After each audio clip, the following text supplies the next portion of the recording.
सर्वेभ्यः नमो नमः। अहमस्मि आशीष गर्गः। आज हम पढ़ने जा रहे हैं एमपी बोर्ड संस्कृत कक्षा 6, जिसके अंतर्गत आज हम पढ़ेंगे अष्टमः पाठः। 8वां पाठ है आज, और आज का विषय है परोपकारः। परोपकार अर्थात परेषाम् उपकारः इति परोपकारः। दूसरों का उपकार करना परोपकार कहलाता है। विभक्ति के अनुसार जो विभक्तियाँ होती हैं, उनमें जो चतुर्थी विभक्ति होती है, यह भी दान के अर्थ में ली जाती है, अर्थात दानार्थे चतुर्थी। तो दान का मतलब ही होता है दूसरे का परोपकार करना, दूसरे की मदद करना, दूसरे की सहायता करना। आगे चलते हैं। ये एक चित्र है। इस चित्र के माध्यम से हम समझ सकते हैं कि प्रकृति जो है वो अहर्निश हमें कुछ ना कुछ मुफ्त में देती है, इसका कोई शुल्क नहीं लेती है ना। सूर्य देवता जो हैं ये हमें नित्य निरंतर हमें प्रकाश प्रदान करते हैं। जो नदियां हैं वो हमें जल देती हैं। गाय जो है वह हमें दूध देती है। वृक्ष जो हैं वो हमें फल देते हैं।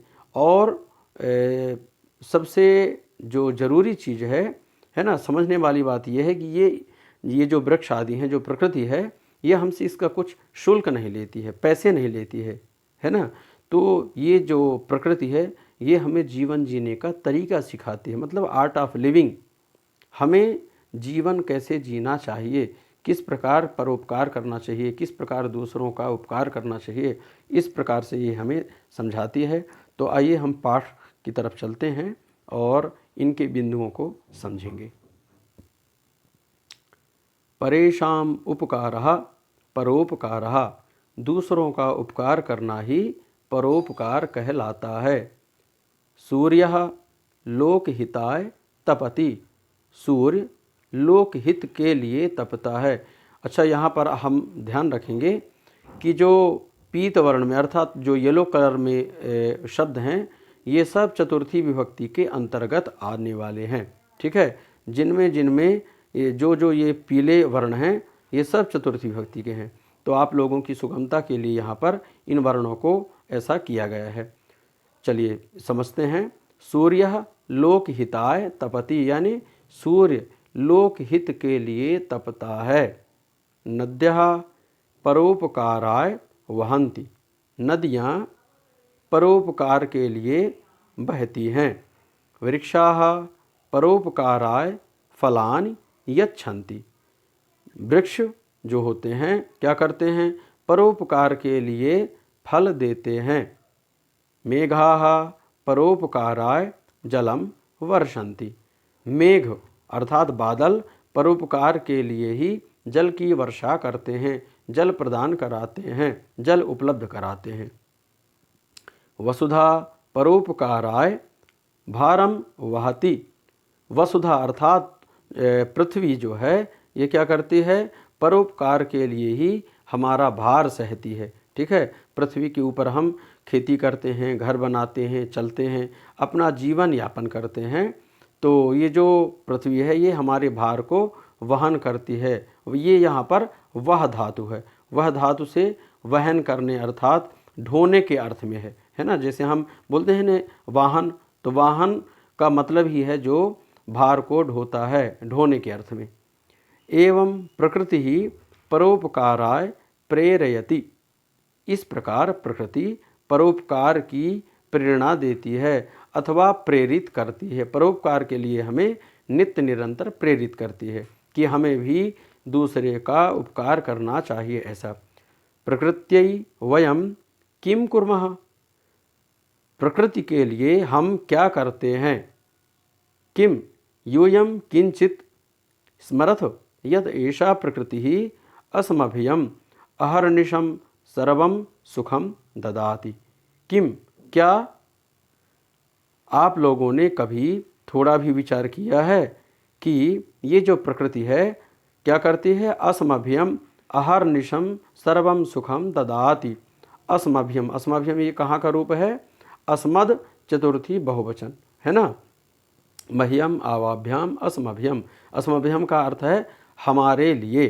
ठीक है, क्या करती है प्रकृति? ऐसा प्रकृति ही अस्मभ्यम यानी हमारे लिए नित्य निरंतर अहर निशम च यानी दिन रात सर्वम सुखम ददाति सभी प्रकार का सुख प्रदान करती है या देती है।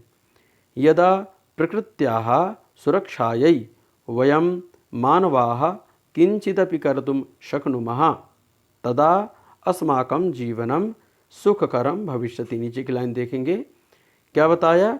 यदा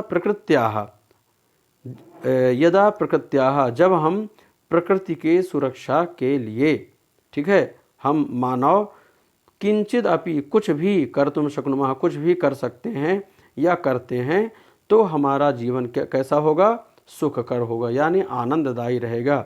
निश्चित रूप से जब हम प्रकृति की सुरक्षा के लिए, जैसे हम अगर जल बचाएंगे तो वही जल हमारे लिए कल उपयोग में आएगा। अगर हम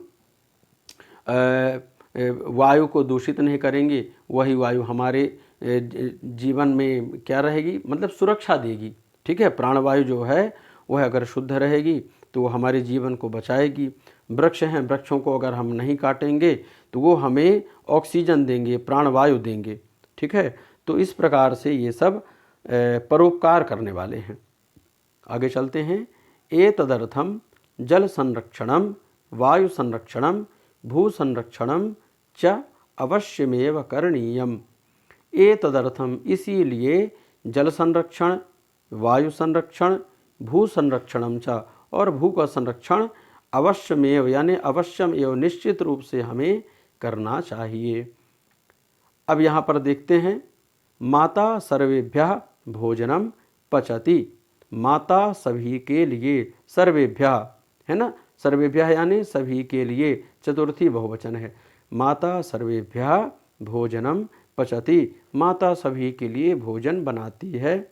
भोजनम स्वास्थ्य लाभाय भवति, और भोजन क्या होता है? स्वास्थ्य के लाभ के लिए होता है। स्वास्थ्यम ज्ञानाय परिश्रमाय च भवति, और स्वास्थ्यम, स्वास्थ्य किसके लिए होता है?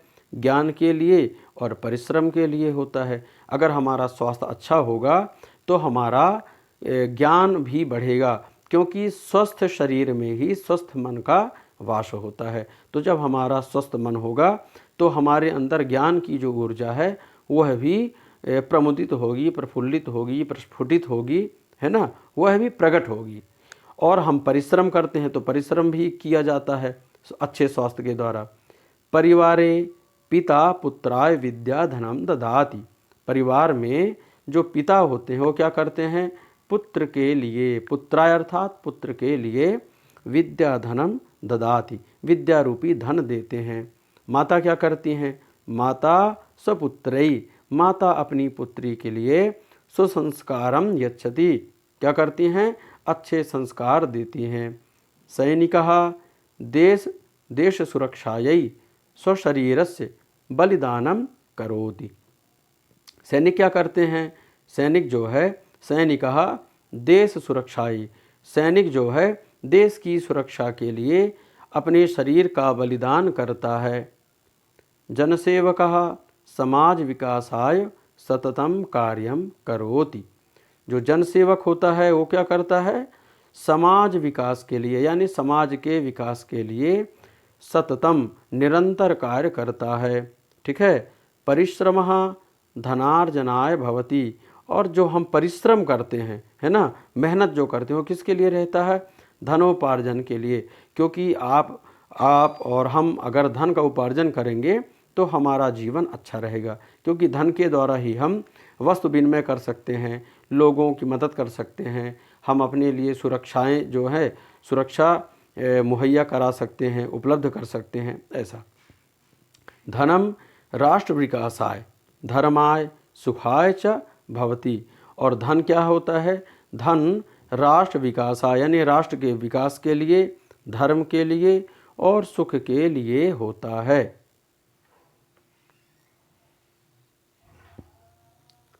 अतः परोपकारस्य विषये कथितम, इसीलिए परोपकार के विषय में कहा गया है। क्या कहा गया है परोपकार के विषय में? परोपकाराय फलन्ति वृक्षाः परोपकाराय वहन्ति नद्यः परोपकाराय दुहन्ति गावः परोपकारार्थमिदं शरीरम। अर्थ को समझेंगे। परोपकाराय फलन्ति वृक्षाः, जैसा कि मैंने चित्र के माध्यम से बताया था, क्या क्या बता रहे हैं यहाँ पर? परोपकाराय यानी परोपकार के लिए ही वृक्ष फल देते हैं और परोपकार के लिए नदियाँ बहती हैं। नद्यः वहन्ति परोपकाराय दुहन्ति गावः, जो गायें हैं वह दूध देती हैं या दुही जाती हैं। किसके लिए? परोपकार के लिए। गाय अपना दूध स्वयं थोड़ी पीती है। गावः दुहन्ति किमर्थम? परोपकाराय, अर्थात परोपकारार्थ इदम शरीरम, परोपकारार्थम इदम शरीरम, यानी इसीलिए अगर ये हमारे लिए वृक्ष फल दे सकते हैं, नदियाँ बह सकती हैं, गाय दूध दे सकती हैं, तो ये जो शरीर है ये भी परोपकार के लिए ही लगना चाहिए, यानी परोपकार हम लोगों को भी करना चाहिए। ठीक है। पाठ के अंत में कुछ शब्दार्थ मैंने दिए हैं ताकि आप लोग पाठ को समझो, और अगर उसमें कहीं आपको कोई कठिनाई जाती है तो आप इन शब्दार्थों के माध्यम से समझ लें। जैसे वहन्ति अर्थात बहती है, फलन्ति अर्थात फल देते हैं, पचति अर्थात पकाती है, मेघाः अर्थात बादल, विनीतम विनम्र, दुहन्ति दूध देती है, वर्षन्ति बरसते हैं, सततम निरंतर, यच्छति देती है या देता है, धर्माय धर्म के लिए, धनार्जनाय धन कमाने के लिए। देखिए जहाँ पर अब यहाँ पर आप देख पा रहे हैं धर्मा, यहाँ पर भी चतुर्थी विभक्ति है, के लिए। धनार्जनाय में भी के लिए है, प्रकृत्यै प्रकृति के लिए, प्रकृत्याः प्रकृति की। तो इस प्रकार से आज का यह जो ज्ञान सत्र है ये यहीं पर पूर्णता को प्राप्त करता है। आशा करता हूँ कि आप सभी लोगों को ये वीडियो और ये सेशन पसंद आया होगा। जिन छात्रों को या जिनको भी इस पाठ में अगर कहीं आपको किसी भी प्रकार की कोई प्रश्न है, कोई शंका है, तो आप कमेंट बॉक्स में लिखें। आपके प्रश्नों को सुना जाएगा और उनके उत्तरों को समझा जाएगा, उत्तर दिया जाएगा।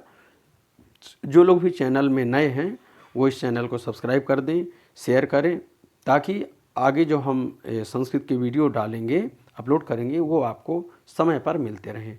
तो मिलते हैं फिर एक नए संस्कृत वीडियो के साथ। तब तक के लिए नमः संस्कृताय।